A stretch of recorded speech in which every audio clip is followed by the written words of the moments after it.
नमस्कार दोस्तों, आपका स्वागत है हमारे YouTube चैनल यूनिक में। आज 16 अक्टूबर 2020 है और हम अपना तीसरा लेक्चर लेकर आए हैं हिंदी क्विज का यूपीएससी के लिए, जिसमें हम 10 question per day current affair और स्टैटिस्टिक्स के पढ़ते हैं। तो पहला प्रश्न लेते हैं। 81 बॉन्ड के बारे में निम्नलिखित कथनों पर विचार कीजिए। 81 बॉन्ड असुरक्षित उच्च जोखिम वाला बॉन्ड होते हैं जिन्हें बैंकों द्वारा बेसल मानकों का समर्थन करने के लिए अपने मुख्य पूंजी आधार को बनाए रखने हेतु जारी किए जाते हैं। ये पहला सही है। और नवीनतम मानकों के अनुसार बैंक इन बॉन्डों को केवल इलेक्ट्रॉनिक प्लेटफॉर्म पर जारी कर सकते हैं और केवल संस्थागत निवेशक ही इन्हें प्राप्त कर सकते हैं। भारतीय रिजर्व बैंक के दिशा निर्देशों के अनुसार बैंक इन बॉन्डों पर ब्याज भुगतान करने से मना नहीं कर सकता है, भले ही उनकी पूंजी अनुपात को सीमा स्तर से नीचे हो। तीसरा गलत है, क्योंकि ऐसा है नहीं। जब एक निश्चित सीमा के बाद में बैंकों का पूंजी अनुपात कम हो जाता है तब वो देने से मना कर सकता है। तो तीसरा गलत है, जबकि ये ऊपर के दोनों सही हैं। तो इसका आंसर क्या होगा? ए। 81 बॉन्ड असुरक्षित है, उच्च जोखिम वाला है, जैसे अभी मैंने बताया। बेसल थर्ड मानकों का समर्थन करने के लिए इसका उपयोग किया जाता है। भारतीय रिजर्व बैंक के दिशा निर्देशों के अनुसार यदि बैंकों का पूंजी अनुपात को सीमा स्तर से नीचे हो जाता है तो बैंक इन बॉन्डों पर ब्याज भुगतान करने से मना कर सकता है। ये सेबी है। सेबी का फुल फॉर्म क्या है? बाजार नियामक भारतीय प्रतिभूति और विनिमय बोर्ड ने अतिरिक्त टियर 1 बॉन्ड या 81 बॉन्ड से संबंधित नियमों को कठोर बना दिया है और यह सुनिश्चित किया है कि ये जोखिम भरे उपकरण खुदरा निवेशकों के लिए सुलभ न हो। नवीनतम मानदंडों के अनुसार बैंक इन बॉन्डों को केवल इलेक्ट्रॉनिक प्लेटफॉर्मों पर ही जारी कर सकते हैं और केवल संस्थागत निवेशक के लिए ही उपलब्ध है। इन बॉन्डों की न्यूनतम आवंटन 1 करोड़ है। आप ऐसे ही सोच लीजिए कि न्यूनतम 1 करोड़ रुपए जो इस बॉन्ड के लिए आवंटित किए गए हैं। साधारण व्यक्ति के पास तो इतने रुपए होंगे नहीं, ये संस्थान निवेशक ही कर सकते हैं, साधारण व्यक्ति इसीलिए नहीं कर सकता है। वैसे भी 1 करोड़ रकम कुछ ज़्यादा होती है नहीं साधारण व्यक्तियों के लिए। चलते हैं अगला क्वेश्चन पर।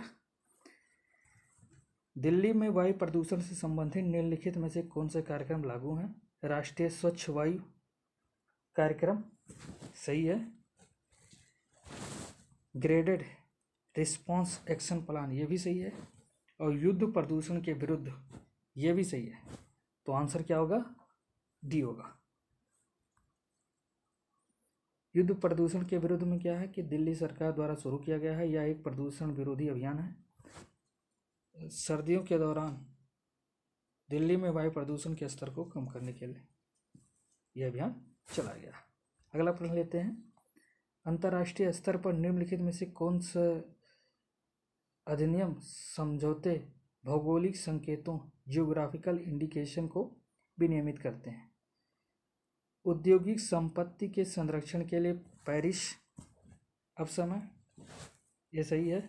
बौद्धिक संपदा अधिकार के व्यापार से संबंधित पहल ट्रिप्स ये भी सही है। माल के भौगोलिक संकेतक पंजीकरण और संरक्षण अधिनियम 1999 ये भारत के लिए है, ना कि अंतर्राष्ट्रीय स्तर पर। तो इस लहजे से तीसरा गलत हो जा रहा है और आंसर क्या होगा? ये होगा।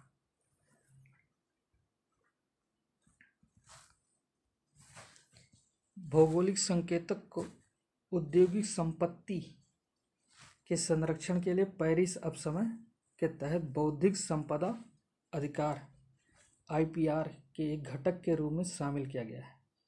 GI जियोग्राफिकल इंडिकेशन विश्व व्यापार संगठन WTO के बौद्धिक संपदा अधिकारों के व्यापार से संबंधित पहलू ट्रिप्स द्वारा शासित है। भारत में भौगोलिक संकेतक पंजीकरण को माल के भौगोलिक संकेतक पंजीकरण और संरक्षण अधिनियम 1999 द्वारा प्रशासित किया जाता है, जिसे दिसंबर 2003 में लागू किया गया था। अगला प्रश्न लेते हैं, अंटार्कटिक संधि 1961 के बारे में है। 100 से अधिक देश अंटार्कटिक संधि के पक्षकार हैं, ये गलत है, 100 नहीं है। इस संधि के अनुसार अंटार्कटिका का उपयोग सदैव शांतिपूर्ण देशों के लिए किया जाएगा, ये सही है। यह विज्ञान को छोड़कर सैन्य गतिविधि पर प्रतिबंध लगाता है और परमाणु विस्फोट और परमाणु कचरे के निपटान पर भी प्रतिबंध लगाता है, ये सही है।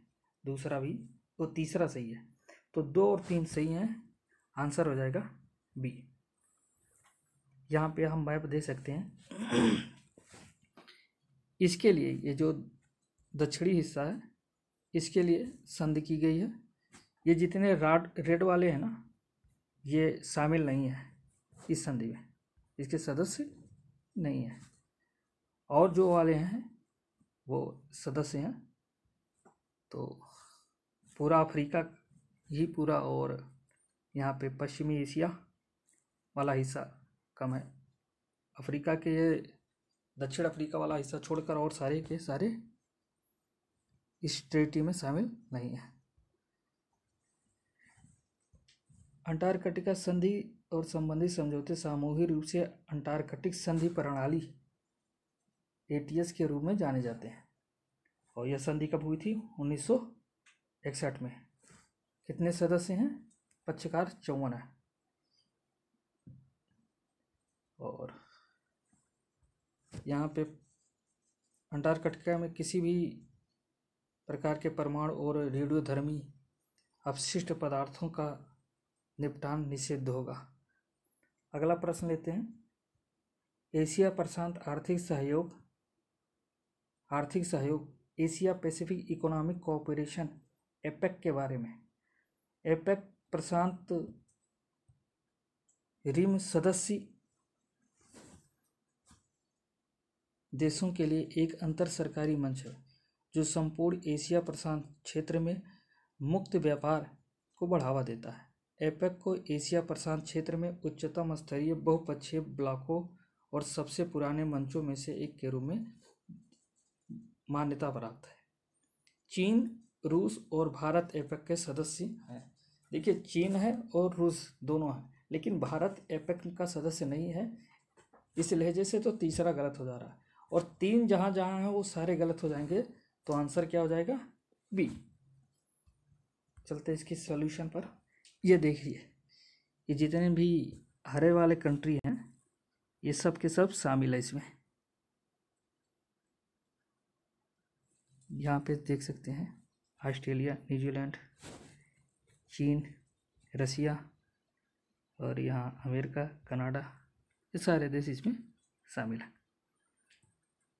एपेक 21 प्रशांत रिम सदस्य देशों का एक अंतर सरकारी मंच है जो संपूर्ण एशिया प्रशांत क्षेत्र में मुक्त व्यापार को बढ़ावा देता है। मुख्यालय कहाँ है? सिंगापुर में। भारत ने एपेक में सदस्यता का अनुरोध किया है और इसे संयुक्त राज्य अमेरिका, जापान और ऑस्ट्रेलिया और पापुआ न्यू गिनी से प्रारंभिक समर्थन भी प्राप्त हो गया है। अगला प्रश्न लेते हैं, प्राचीन भारत में संगीत की समृद्ध परंपरा थी। संगीत की विभिन्न शैलियों और पहलुओं को उजागर करने के लिए निम्नलिखित में से कौन सा ग्रंथ की रचना की गई? नाट्यशास्त्र भरत के द्वारा किया गया था, पहला सही है। बृहद संहिता और बृहदेशी। बृहद संहिता गलत है और पहला सही है, तीसरा सही है। इस लहजे से आंसर क्या हो जाएगा? ए हो जाएगा। देखते हैं, बृहद संहिता जो है वो खगोल विद्या से संबंधित है। संगीत पर सर्वप्रथम ग्रंथ भरत द्वारा रचित नाट्यशास्त्र है। इसके बाद अन्य ग्रंथ हैं जैसे मतंग की बृहदेशी, सारंगदेव की संगीत रचनाकार, हरिपाल की संगीत सुधाकर, राम माता का स्वरमेल, कलानिधि आदि हमें विभिन्न अवधियों के दौरान संगीत और उसके विकास के बारे में जानकारी प्रदान करता है। निम्नलिखित कथनों पर विचार कीजिए। सिंधु घाटी सभ्यता के स्थलों पर वाद्य यंत्रों के कोई प्रमाण नहीं प्राप्त हुए हैं, पहला गलत है। तो जैसे ही पहला गलत निकालते हैं आंसर भी मिल जाता है, लेकिन हमें चेक करते रहना चाहिए, पूरा पढ़ना पड़ेगा ताकि कोई कन्फ्यूजन नहीं होनी चाहिए। जैमिनी ब्राह्मण सामूहिक रूप से नृत्य और संगीत की बात करते हैं, ये सही है। हिंदुस्तानी संगीत में ध्रुपद शब्द के विचलन रहित एक शुद्ध संगीत है, ये भी सही है, आंसर बी होगा। चलते हैं। 7 छेदों वाले बांसुरी और रावण हित्था जैसे संगीत वाद्य यंत्रों को सिंधु घाटी सभ्यता के स्थलों पर प्राप्त किया गया है। जैमिनी ब्राह्मण सामूहिक रूप से नृत्य और संगीत की बात करते हैं। ध्रुपद शब्द के विचलन और रहित एक शुद्ध संगीत है। अगला प्रश्न, सप्तक के बारे में निम्नलिखित कथनों में से कौन सा कथन सही है? 7 स्वरों के बारे में लिखा गया है, सी होगा आंसर। एक साथ 7 स्वरों को सप्तक या सरगम कहते हैं। वाद्य यंत्रों के गायन और वादन के माध्यम से जो मनोभाव उत्पन्न होता है उसे क्या कहते हैं? रस कहते हैं। बीट्स के लयबद्ध समूहन को ताल कहा जाता है। विभिन्न समूहों में रागों के वर्गीकरण की एक प्रणाली को थाट कहा जाता है। ये कौन कौन से शब्द हैं, उसका क्या अर्थ है, इसका जानना बेहद ज़रूरी है। अगला प्रश्न लेते हैं। निम्नलिखित पर विचार कीजिए। झांसी के निकट देवगढ़ में एक मंदिर है। बुद्ध की विशाल तांबे की मूर्ति मूल रूप से सुल्तानगंज से प्राप्त हुई थी। दिल्ली स्थित लौह स्तंभ और बाघ की गुफा चित्रकला है। उपरोक्त कथन भारत के निम्नलिखित किस राजवंश से संबंधित है? पेशवा, गुप्त, परमार और पश्चिमी गंग। आंसर इसका बी होगा। गुप्त काल का दिल्ली स्थित लौह स्तंभ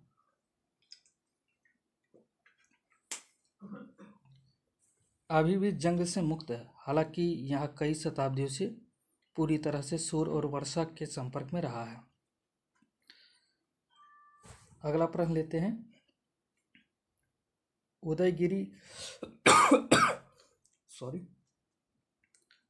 उदयगिरी गुफाएं हाथी गुफा शिलालेख के लिए प्रसिद्ध हैं, जिसे देवनागरी लिपि में उकेरा गया है, ये गलत है। तो पहला गलत हो गया, तो आंसर सी मिल जाता हमें, लेकिन हमें पढ़ना पूरा चाहिए। उत्तरवर्ती मौर्य काल में स्तूप विशाल और अधिक सजावटी हो गया है। उत्तरवर्ती मौर्य काल के में स्तूप विशाल और अधिक सजावटी हो गए थे। गांधार चित्रकला शैली पर ग्रीक और रोमन परंपराओं का प्रभाव था, ये सही है। तो आंसर क्या हो जाएगा इसका? सी हो जाएगा। चलते हैं। उदयगिरी गुफाएं हाथी गुफा शिलालेख के लिए प्रसिद्ध हैं, जिसे ब्रह्मी लिपि में, प्रश्न क्या पूछा गया था? देवनागरी लिपि में, तो वो गलत था, ब्रह्मी लिपि में है। उत्तरवर्ती मौर्य काल में स्तूप विशाल और अधिक सजावटी हो गए थे। लकड़ी और ईंटों के स्थान पर पत्थरों का उपयोग किया जाता रहा था। पश्चिमी सीमा आंत क्षेत्र जो पंजाब का है, उसमें आज का जो है आधुनिक पेशावर अफगानिस्तान में गंधार चित्रकला शैली का विकास हुआ। ग्रीक आक्रमणकारियों के साथ ग्रीक और रोमन मूर्तिकारों का आगमन हुआ था, जिसने इस क्षेत्र को स्थानीय परंपराओं को प्रभावित किया।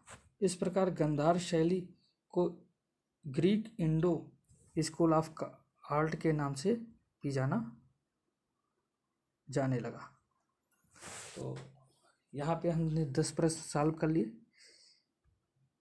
आज का यह डिस्कशन यहीं पर समाप्त होता है। नमस्कार।